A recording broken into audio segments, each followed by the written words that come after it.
नमस्कार मंडळी, हिच्याशी असंच वागावं लागतं का ते सांगते, पण त्याआधी सर्वांचे माझ्या मिनी ब्लॉगमध्ये स्वागत आहे. तर आम्ही चौघेजण आलो आहोत गोवा ट्रिपला. याची फुल ब्लॉग ना मी यूट्यूबला अपलोड केला आहे, तर तो नक्की बघा.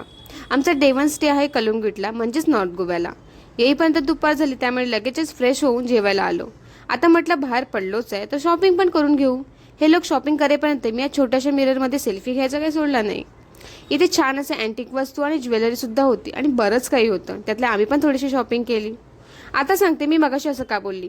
तिला स्वतःसाठी काही घ्यायला नको. आता एक ड्रेस आवडला, पण त्यात सुद्धा ती की घेऊ का नको असा विचार करत होती. म्हणून दोघं जण तिला जबरदस्तीने तो घ्यायला लावला.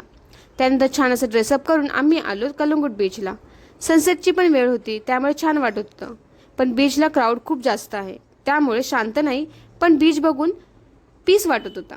बरं, थोडं रात्र होईपर्यंत मस्ती केली आणि तिथून आम्ही निघतोच तर तिथे आम्हाला आमच्या बिल्डिंगमधली माझी फ्रेंड भेटली. ती पण अचानक, आणि त्यांचा बड्डे आणि आमची ॲनिव्हर्सरी नेक्स्ट 2 डेमध्येच होती. त्यामुळे लेट नाईट त्यांनी आमच्या इथे केक आणून आम्हाला सरप्राईज दिलं. मग आम्ही सर्वांनी छान असं सेलिब्रेशन केलं, गप्पा मारल्या, आणि असा होता माझा हा गोव्यातला फर्स्ट डे. भेटू नेक्स्ट व्लॉगमध्ये. तोपर्यंत बाय.